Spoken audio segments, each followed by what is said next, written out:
नमस्कार दोस्तों। देखिए आज कितने अक्टूबर है आपका? 16 अक्टूबर, ठीक है ना। और 16 अक्टूबर को जो हमारी 150 क्वेश्चन की सीरीज़ चल रही है उसमें से आपका ये कौन सा सेट है? चौथा सेट है, ठीक है। तो ये फोर्थ नंबर का सेट है और इसमें हम 150 क्वेश्चनों को अध्ययन करेंगे, ठीक। तो चलिए पहला क्वेश्चन देख लेते हैं। भारतीय संविधान एवं राज्य व्यवस्था से है, निम्नलिखित में से कथनों पर विचार करिए। पहला जो कथन है, भारत की संविधान सभा ने राष्ट्रीय ध्वज के प्रारूप 22 जुलाई 1947 को क्या किया? अपनाया था। ये बिल्कुल सही है। राष्ट्रीय ध्वज के चक्र में कितनी तीलियां हैं? आपकी 24 तीलियां हैं। ये गलत हो गया। राष्ट्रीय ध्वज की लंबाई चौड़ाई के अनुपात कितना है? आपके 3:2 है। तो आपने देखा चौड़ाई कितनी है? 2 और लंबाई कितनी है? 3। आ गया ना समझ में? इसमें आपका केवल हो जाएगा बी ऑप्शन। जो राष्ट्रीय ध्वज है इसका प्रारूप पिंगली वैकेया ने क्या किया था? तैयार किया था। क्लियर हो गया। चलिए अगला देख लेते हैं। भारत की संघीय व्यवस्था से संबंधित निम्नलिखित कथनों में कौन सा सही है? भारतीय शासन की मूल संरचना या संविधान शासन की मूल संरचना के लिए एक संघीय व्यवस्था की प्रस्तावना करता है। बिल्कुल सही है। एकात्मक झुकाव का उसमें सशक्त मिश्रण है। ये भी सही है। दोनों संघ तथा राज्य की विधायिकाएं संप्रभुता संपन्न है। ये गलत है। राज्य संप्रभुता नहीं है, संघ है संप्रभुता संपन्न। विधायिकी, वित्तीय और न्यायिक शक्तियां संघ तथा उसकी इकाइयों के मध्य विभाजित नहीं भाई। ये तीसरा और चौथा आपका गलत है। तो कौन सा हो जाएगा आपका? दूसरा आंसर। क्लियर हो गया। तीसरा नंबर देख लेते हैं। तीसरा क्वेश्चन, भारत में स्थायी दलीय व्यवस्था नहीं है। क्लियर हो गया। बिल्कुल सही है भाई, दलीय व्यवस्था नहीं है। राजनीतिक दलों की संख्या बहुत अधिक है। बिल्कुल सही है। और आर उसकी क्या है? विशेषता करते हैं, विशेषता बताता है।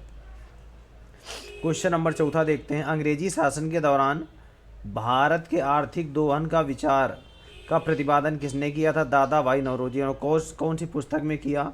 Un British rule in India. आपने देखा होगा यहाँ पर poverty and un British rule in India, इसमें इन्होंने धन के निष्कासन के सिद्धांत को बताया था, ठीक है ना। और आपने देखा होगा नौरोजी ने इसी को इविल ऑफ इविल भी कहा है।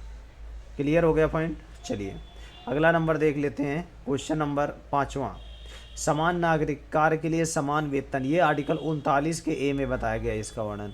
और ये आपका राज्य के नीति निष्ठ तत्व का अंग माना जाता है। चलिए अगला देख लेते हैं। भारतीय संविधान का कौन सा अनुच्छेद प्रेस की स्वतंत्रता, तो कौन सा आर्टिकल है? आर्टिकल 19 प्रेस की स्वतंत्रता के बारे में बताता है।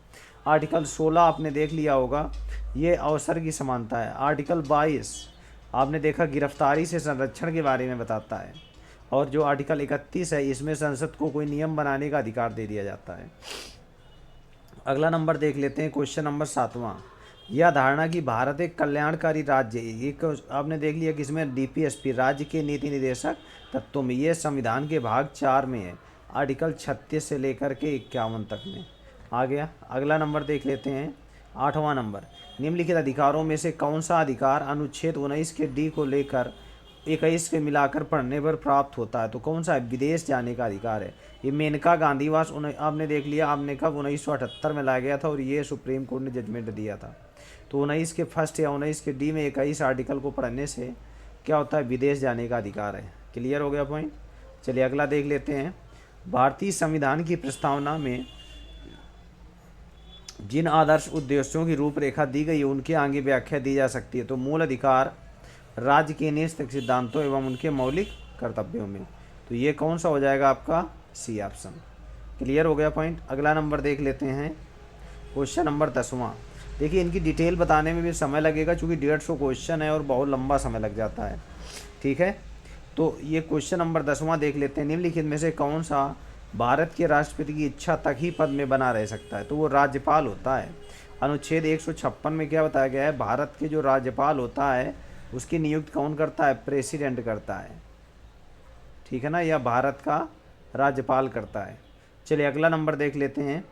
11 नंबर, निम्नलिखित में से किसे संसद के दोनों सदनों में बोलने, अन्य कार्रवाइयों में सम्मिलित होने व किसी भी संसदीय कमेटी का सदस्य होने का अधिकार तो है परंतु वोट देने का अधिकार नहीं है? तो कौन सा है? Attorney general of India. देखिए ये भारत है और भारत का सर्वोच्च कानूनी अधिकारी कौन है? आपका अटॉर्नी जनरल ऑफ इंडिया, यानी अटॉर्नी जनरल, ठीक है ना। एक चीज़ आप समझिए, अगर ये भारत का सबसे बड़ा सर्वोच्च कानूनी अधिकारी है, दूसरा पूछा जाए तो कौन सा है आपका? सॉलिसिटर जर्नल ऑफ इंडिया, यानी कि दूसरा बड़ा कानूनी अधिकारी auditor general general of India. अगर क्वेश्चन आ जाए राज्य का सबसे बड़ा कानूनी अधिकारी तो कौन होता है आपको? महाधिवक्ता। महाधिवक्ता। क्लियर हो गया। इसका वर्णन आर्टिकल 165 में है। देख लेते हैं क्वेश्चन नंबर 12। किसी राज्य के गवर्नर को, भाई गवर्नर को कौन राष्ट्रपति नियुक्त करता है? बिल्कुल सही, राष्ट्रपति की इच्छा अनुसार, ये भी सही है। राज्य की कार्यपालिका शक्ति के मुखिया होते हैं, बिल्कुल सही बात बता रहे हैं, ठीक है ना, चूंकि आर्टिकल 154 में बताया गया। और सामान्यतः कितने साल के लिए? 5 साल के। तो कौन सा ऑप्शन हो जाएगा? ऑप्शन आपका डी हो जाएगा। क्वेश्चन नंबर 13 नंबर देखिए, निम्नलिखित में से किस एक की परिस्थिति अन्य तीनों से भिन्न है? तो जो अन्य पिछड़ा जाति है, आपने देख लिया, इसका जो गठन किया गया था आपने देखा होगा, अनुच्छेद 340 में इसका वर्णन होता है। अनुच्छेद 340 में इसका वर्णन है। वित्त आयोग आपने देख लिया, अनुच्छेद 280 में। निर्वाचन आयोग तो सभी को मालूम होगा, भाग 15 अनुच्छेद 324 से 329। मानवाधिकार जो आयोग है, राष्ट्रीय मानवाधिकार आयोग, आपने देख लिया, इसका जो गठन किया गया था 23 सितंबर 1993 को राष्ट्रपति के अध्यादेश से हुआ था। 12 अक्टूबर 1993 को पूरे भारत में इसको लागू कर दिया गया था। क्वेश्चन नंबर 14 देख लेते हैं। संविधान के मसौदे को निर्वाचित राज्यपालों के प्रावधान की मूल योजना में छोड़ दिया गया, क्योंकि इसका अर्थ है दूसरा निर्वाचन होना, बिल्कुल सही है। निर्वाचन बड़े राजनीतिक मुद्दों पर लड़ा जाता है, नहीं, ये नहीं होना चाहिए। उसके बाद तीसरा, निर्वाचित राज्यपाल को मुख्यमंत्री, ये सही है। राज्यपाल को संसदीय प्रणाली के अंतर्गत अधिकार करना, तो आ गया, कौन सा नंबर आ गया? सी ऑप्शन, ठीक। अगला नंबर देख लेते हैं हम लोग, क्वेश्चन नंबर 15। निम्नलिखित में से कौन सा एक कर्तव्य भारत के नियंत्रण एवं महालेखा परीक्षक द्वारा पालन नहीं किया जाता? तो समझिए, भारत के संचित निधि होने वाले व्ययों का लेखा परीक्षा करना, ये भी सही है। आकस्मिक निधि के लेखाओं के होने वाले व्ययों के लेखा परीक्षा तथा उनके संबंध में प्रतिवेदन करना, ये भी सही है। सभी व्यापार, निर्माण, लाभ व हानि लेखाओं का परीक्षा करना, तो ये भी आपका सही है।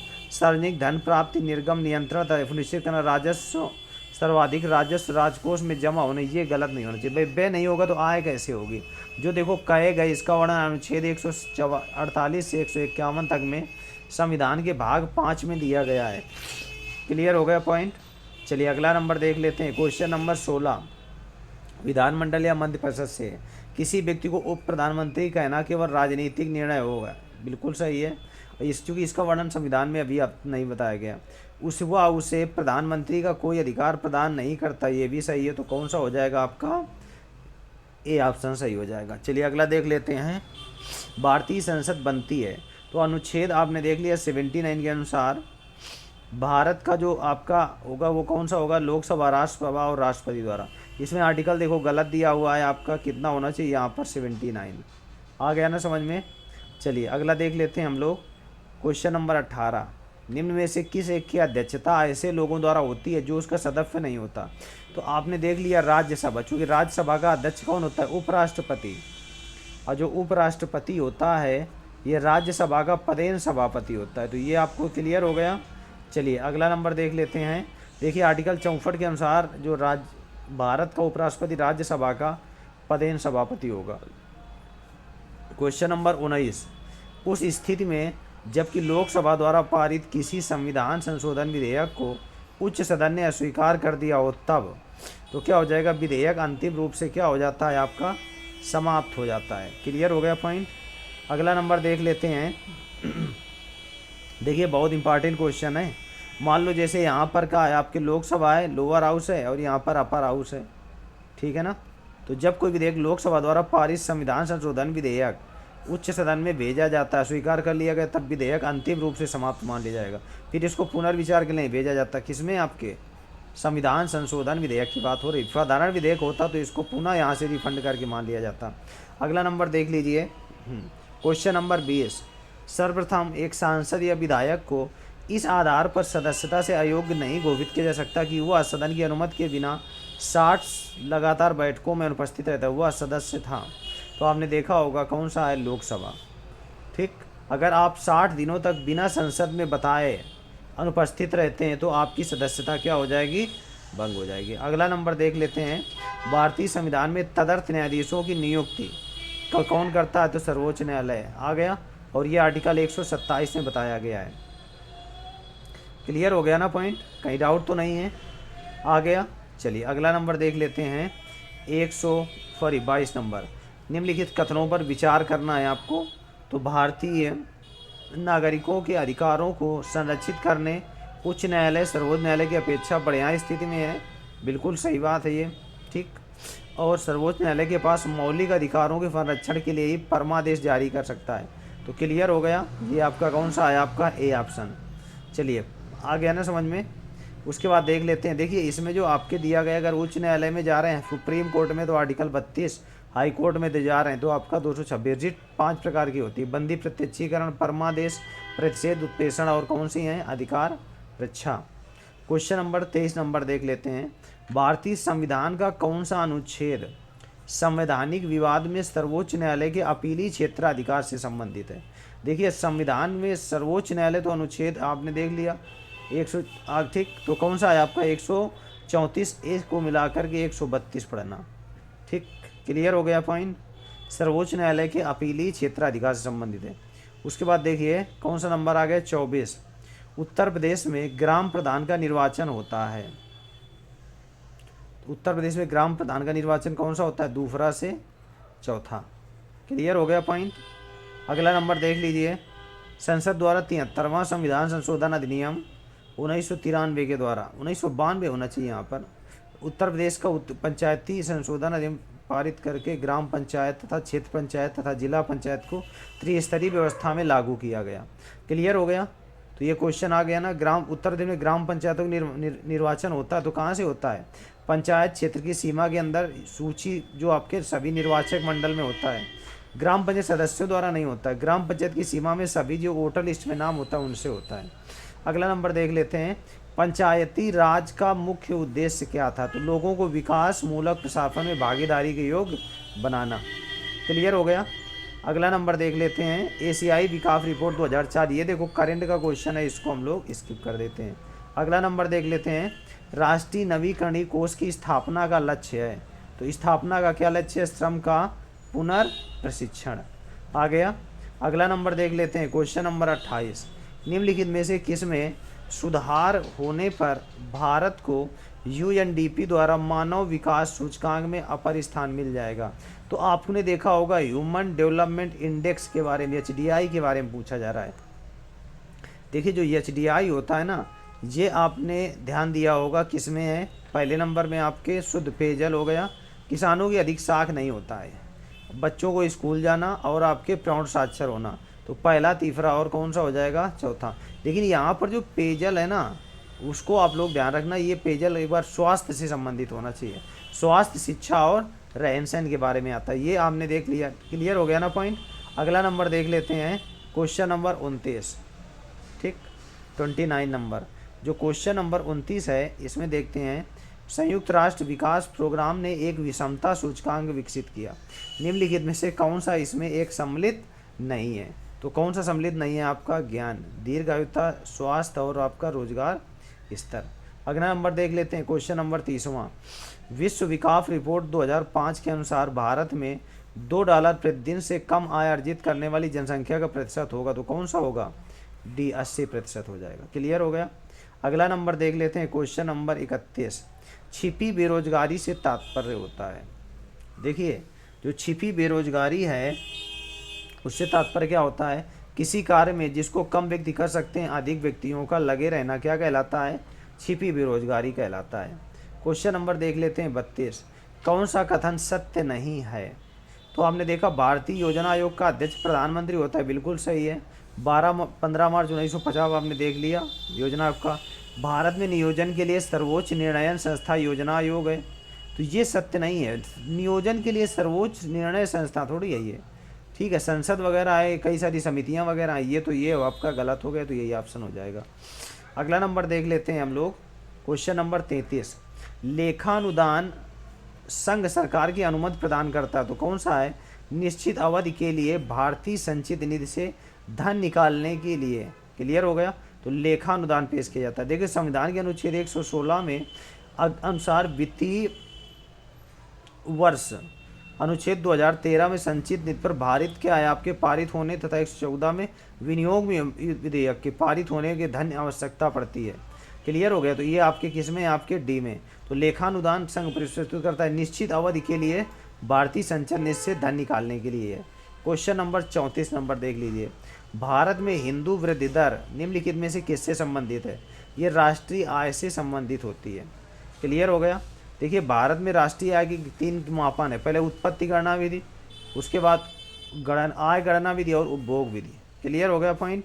अगला नंबर देख लेते हैं हम लोग। क्वेश्चन नंबर 35, निम्नलिखित में से कौन सा एक आर्थिक अवस्थापना नहीं है? तो कौन सा है? कोयला।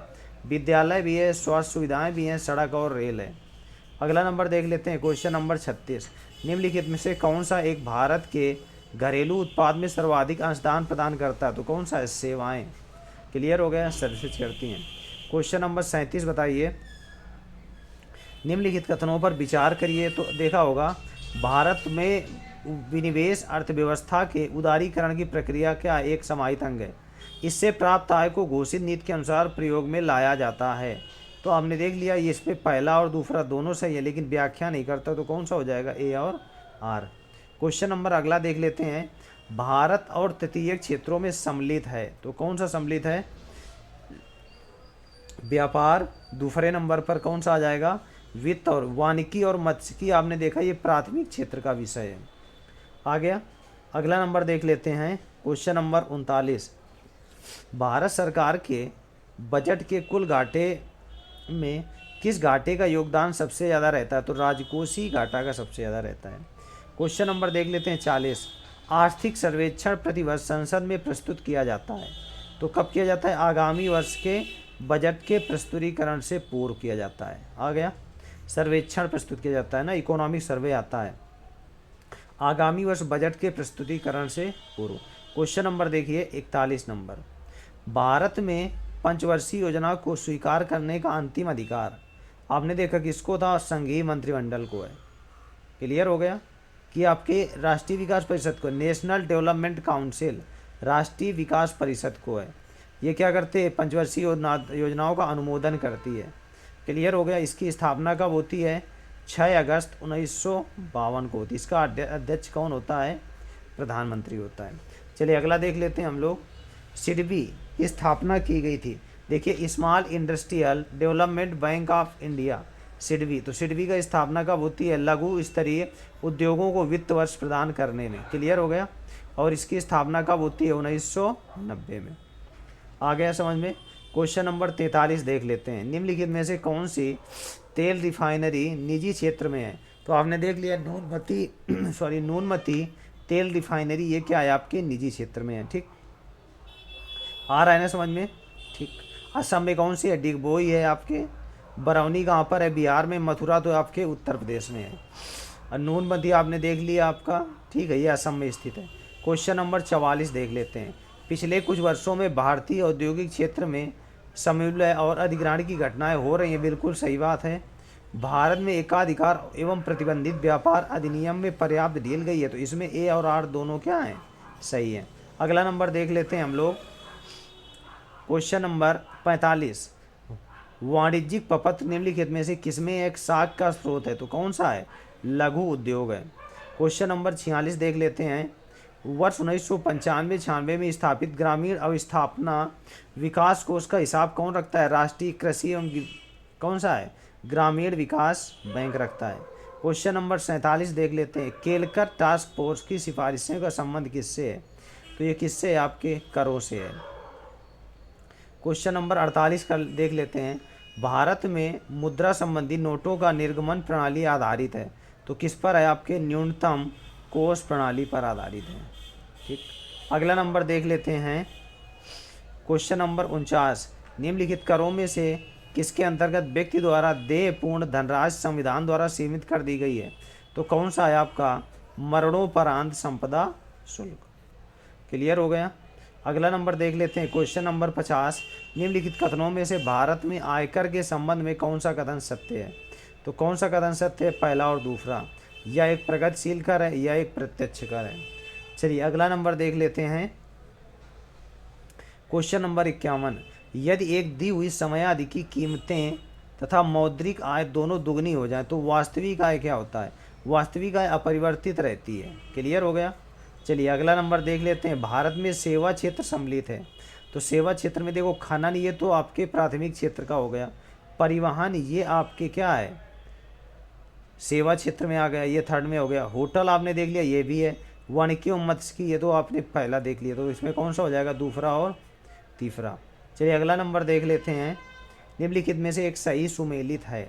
तो सही सुमेलित कौन सा है? आपके आयकर ये नहीं सही है, आयकर आपका प्रत्यक्ष का, सीमा शुल्क ये आपका प्रत्यक्ष, ये कौन सा हो जाएगा? उत्पाद शुल्क। क्लियर हो गया? चलिए अगला देख लेते हैं। देखो आयकर क्या है आपका? प्रत्यक्ष कर है, जबकि एक सीमा शुल्क क्या है आपका? अप्रत्यक्ष कर है। अगला देख लेते हैं क्वेश्चन नंबर 54। निम्नलिखित में से कौन सा एक भारत में वित्त आयोग का कार्य नहीं है? व्यापार कर का विभाजन ये नहीं है, बाकी सभी हैं आपके। वित्त आपने देख लिया, वित्त आयोग अनुच्छेद 280 में इसका वर्णन होता है, ध्यान रखना। पहले वित्त आयोग के अध्यक्ष कौन थे? केसी नियोगी, ये पूछा गया है। वित्त आयोग का कार्यकाल कितने साल का होता है? 5 साल का। वर्तमान में 2000 कौन सा वित्त आयोग चल रहा है? 15वां, 2020 से लेकर के 25। और अध्यक्ष कौन है? NK सिंह। और आपको मैं बता दूं, अभी 16वां वित्त आयोग गठित हो चुका है और अरविंद पनगड़िया इसके क्या बनाए गए हैं? 16वें वित्त आयोग के अध्यक्ष बनाए गए हैं। क्वेश्चन नंबर 55 देख लेते हैं। भारत में नगद कोष अनुपात में वृद्धि के निम्नलिखित में से कौन सा एक कथन सत्य है? तो कौन सा? यह साख सृजन को क्या करता है? कम करता है। अगला नंबर देख लेते हैं। Question number 56। वर्तमान में रुपए की परिवर्तनीयता का अर्थ है कि परिवर्तनीयता मतलब रुपया सभी प्रकार के चालू व्यवहार में विदेशी मुद्रा में क्या है? परिवर्तनीय है। यानी कि आपने देखा जो रुपया है हर जगह आपका क्या है? परिवर्तनीय है। क्वेश्चन नंबर देख लेते हैं 57। भारत में निम्नलिखित में से कौन सा एक क्षेत्र बचत सर्वाधिक योगदान करता है? तो कौन सा है आपका? घरेलू क्षेत्र। सर्वाधिक बचत क्षेत्र में योगदान करता है घरेलू क्षेत्र। क्वेश्चन नंबर आ जाए 12वें वित्त आयोग, ये देखिए करंट में आ जाएगा, इसको रहने देते हैं। शेयर बाजार ये भी करंट का, इसको रहने देते हैं। क्वेश्चन नंबर 60वां देख लेते हैं। गिल्ट आधारित बाजार में क्या आपके हैं? तो सरकारी प्रतिभूतियों का बाजार क्या कहलाता है? गिल्ट आधारित। देखिए ओल्ड ईयर आपके सेट पेपर हैं, मेंस के हैं, UPPCS मेंस के ये क्वेश्चन है, इस वजह से हम इसमें मेन पढ़े ले रहे हैं जो हमारे क्वेश्चन के लिए इम्पॉर्टेंट है, ठीक है ना। भारत में बहुराष्ट्रीय कंपनियों का प्रोत्साहन देना, बढ़ावा देना क्या कहलाता है आपका? उपरोक्त में से सभी 1991 में LPG व्यवस्था लाई गई थी। लिबरलाइजेशन, प्राइवेटाइजेशन और ग्लोबलाइजेशन आ गया। अगला नंबर हम लोग देख लेते हैं। क्वेश्चन नंबर आपका कौन सा आ जाएगा? भौतिक विज्ञान हम देख लेते हैं। धावल मशीन किस पर कार्य करती है? तो अब केंद्रीय बल पर कार्य करती है। सेंट्रीफ्यूगल फोर्स पर ये क्या करती है? काम करती है। वाटर जेट टेक्नोलॉजी का उपयोग किया जाता है, किसमें किया जाता है? अग्निशमन में किया जाता है। क्वेश्चन नंबर देखिए आप लोग अगला। स्वर्णकारों द्वारा प्रयोग किए जाने वाली रत्ती किसके बीजों द्वारा प्राप्त होती है? तो अनावृत पादप होता है। ये आ गया, अनावृत पादप पौधे होते हैं। चलिए अगला नंबर देख लेते हैं। Question number 65। ब्रिटिश अनुसंधानों द्वारा उद्घाटित किया गया है कि करी पत्ता भारत का एक देशज है और ये फार्मास्यूटिकल कंपनियों के लिए कई अरब डॉलर का उत्पादन क्षमता रखता है। किस रोग के इलाज के लिए? कड़ी पत्ता तो आपने देख लिया होगा, मधुमेह रोगियों के लिए क्या है? लाभकारी है। आ गया। अगला नंबर देख लेते हैं। ये इंसुलिन की कमी से होता है, देखिए। अगला नंबर देख लेते हैं। सीबक थार्न एक के विश्वव्यापी मार्केट की बड़ी संभावना है। एक पेड़ में बेर के विटामिन और पोषक तत्व प्रचुर होते हैं। चंगेज खान ने इसका उपयोग अपनी सेना की ऊर्जा को एकत्रित करने के लिए किया था। तो आपने देखा होगा ये कहाँ पाया जाता है? भारत में लद्दाख क्षेत्र में, ठंडे प्रदेशों में पाया जाता है। क्वेश्चन नंबर देख लेते हैं 67। टुमारोज बायोडाइवर्सिटी किसकी है आपकी? डॉक्टर वंदना शर्मा। टुमारोज बायोडाइवर्सिटी किसकी है आपकी? डॉक्टर वंदना शर्मा की है। क्वेश्चन नंबर 68 देख लेते हैं। निम्नलिखित में से कौन सा बायोडीजल पौधा है? तो बायोडीजल कौन सा है आपका? रतन जोग पौधा है। अगला नंबर देख लेते हैं। Question number 69। लगभग प्रत्येक भारतीय घर में प्रयुक्त होने वाले मसाले हल्दी में आंत के कैंसर के उपचार की क्षमता निहित होती है, क्योंकि देखिए इसमें क्या होता है? इसमें फाइटोफार्म के उत्पाद P54 पाया जाता है, बिल्कुल सही है। ये आंत के कैंसर में पाए जाने वाले शोध कंपनी एंजाइम को उत्पादन को रोकता है। ये भी सही हो गया। P45 एंजाइम बहुत कम सांद्रता में हल्दी में पाते हैं, ये गलत है आपका। और आपने ये सही है आपका, सॉरी। और ये कैम्फर है ना, ये तीनों आपके सही। देखो P54 पाया जाता है। तो पहला, दूसरा और आपका तीसरा सही हो जाएगा। तो इसमें कौन सा हो जाएगा? B option. क्वेश्चन नंबर देख लेते हैं 70 नंबर। मानव अंग प्रत्यारोपण एक्ट 1974 अंगदाता अंगग्राही के मध्य आनुवंशिक संबंध प्रदर्शित करने के लिए कुछ शर्तें रखता है, जिनमें से एक है पास करना। तो एंटीजन मिलाप है तो टिश्यू परीक्षण क्या करना? टिश्यू टाइपिंग परीक्षण करना। क्लियर हो गया। अगला नंबर देख लेते हैं 71 नंबर। किस भारतीय नगर में पहला डायनोसोरियस खोला गया? तो कहाँ पर है? आपके अहमदाबाद में। ठीक, अहमदाबाद में डायनोसोरियस खोला गया था। दांतों पर जमी परतें बनी रहती हैं, ये तो सब कुछ होता है इसमें। भोजन के कण हो गए, थूक हो गया, मुख अम्ल हो गया तथा बैक्टीरिया, ये सब कहाँ पर होते हैं? आपके भोजन में होते हैं। क्वेश्चन नंबर 73 देख लेते हैं। फ्लैश मेमोरी के बारे में कौन सा कथन सही नहीं है? ठीक, तो फ्लैश मेमोरी के बारे में, यह डिजिटल कैमरा, लैपटॉप तथा अन्य युक्तियों में सूचना संग्रह के लिए होता है, बिल्कुल सही है। यह विस्तृत ताप पर -40 से +85 में कार्य कर सकता है, ये भी सही है। यह सामान्य यांत्रिक डिस्क ड्राइव में है। ठीक, यह शक्ति को कम करता है, ये आपका क्या है? गलत है। क्वेश्चन नंबर 74 हम लोग देख लेते हैं।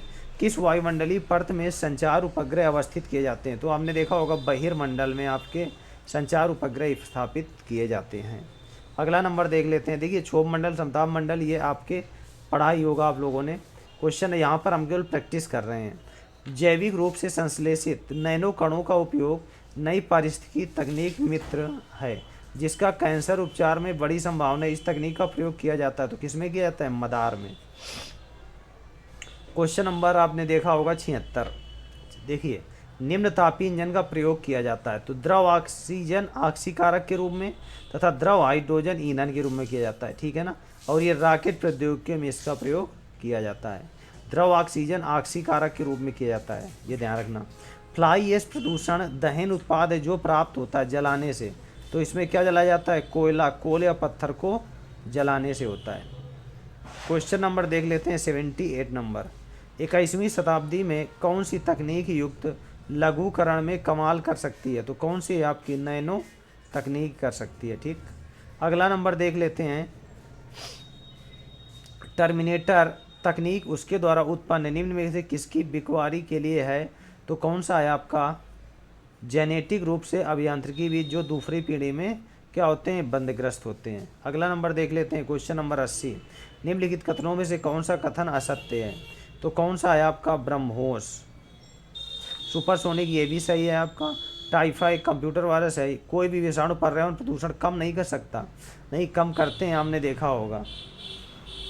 ठीक, अगला नंबर देख लेते हैं। Question number 81। थुम्बा रॉकेट छोड़ने का केंद्र अवस्थित है, तो कहाँ पर है? आपके केरल में। केरल की राजधानी तिरुवनंतपुरम नज़दीक कौन सा है? थुम्बा स्टेशन स्थित है। आ गया। अगला नंबर देख लेते हैं। Question number 82। विश्व में किस देश से भारत फाल्कन रडार सिस्टम प्राप्त करेगा? तो कहाँ से करेगा? इजराइल से करेगा। क्लियर हो गया। अग्नि सेकेंड प्रक्षेपास्त्र प्रक्षेपित किया गया, तो ये कहाँ से है? उड़ीसा के चांदीपुर से है। ठीक, अगला नंबर देख लेते हैं। Question number 84। इंदिरा गांधी आणविक अनुसंधान केंद्र स्थित है, तो ये कहाँ पर स्थित है? आपके तमिलनाडु में स्थित है। क्लियर हो गई चीज़ें। अगला नंबर देख लेते हैं।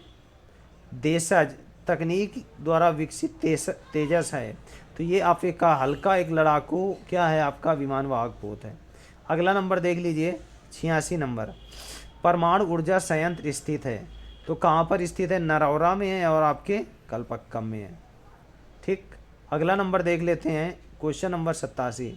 निम्नलिखित में से एक को नया नाम कल्पना फर्स्ट दिया गया है, तो ये मैटसेट नाम दिया जाता है, मैटसेट है ये। क्वेश्चन नंबर 88 देख लेते हैं। पुराना, इसको रहने देते हैं। ये आपका सी सेट आ गया, इसको रहने देते हैं। क्वेश्चन देख लेते हैं अगला हम लोग। संगम योजना निम्नलिखित में से किससे जुड़ी है? तो संगम योजना आपकी कहाँ से जुड़ी है? आपकी विकलांगों से जुड़ी हुई है। ठीक, अगला देख लेते हैं हम लोग। हाँ, चलिए, हाँ, अगले में देख लेते हैं यहाँ पर। मौसम मॉनिटरिंग युक्त सोडार स्थापित है, तो कहाँ पर है? आपके कैगा कर्नाटक में स्थित है। देखिए, राजनीतिक स्वतंत्रता राष्ट्र का जीवन श्वास है, किसने कहा था? अरबिंदो ने कहा था।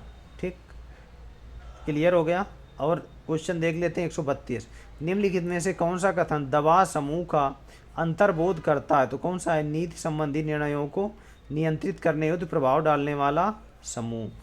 अगला नंबर देखिए, सत्यमेव जयते किस उपनिषद से लिया गया है?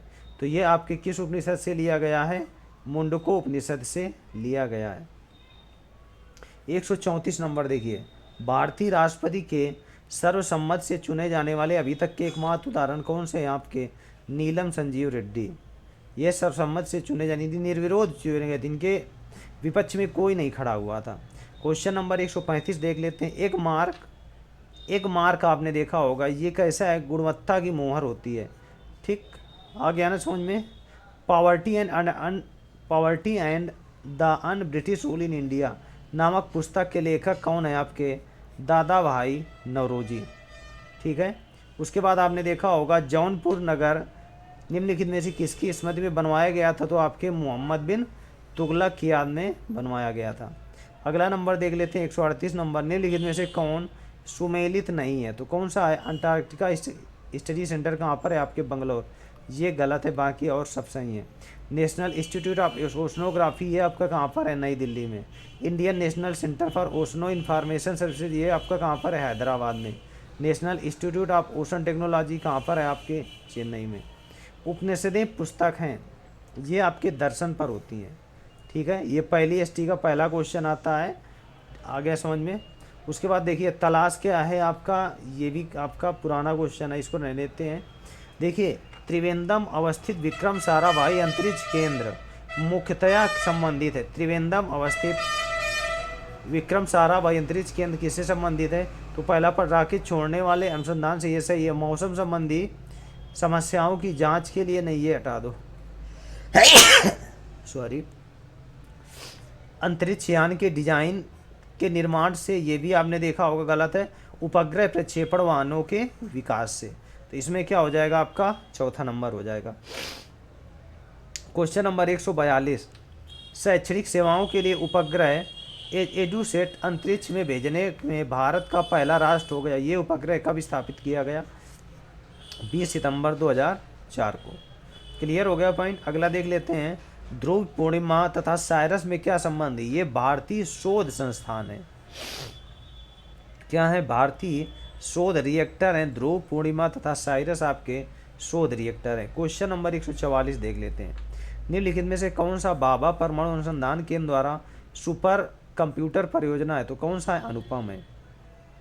145 देख लेते हैं, कल्पक्कम, ये देखो पुराना, इसको रहने देते हैं।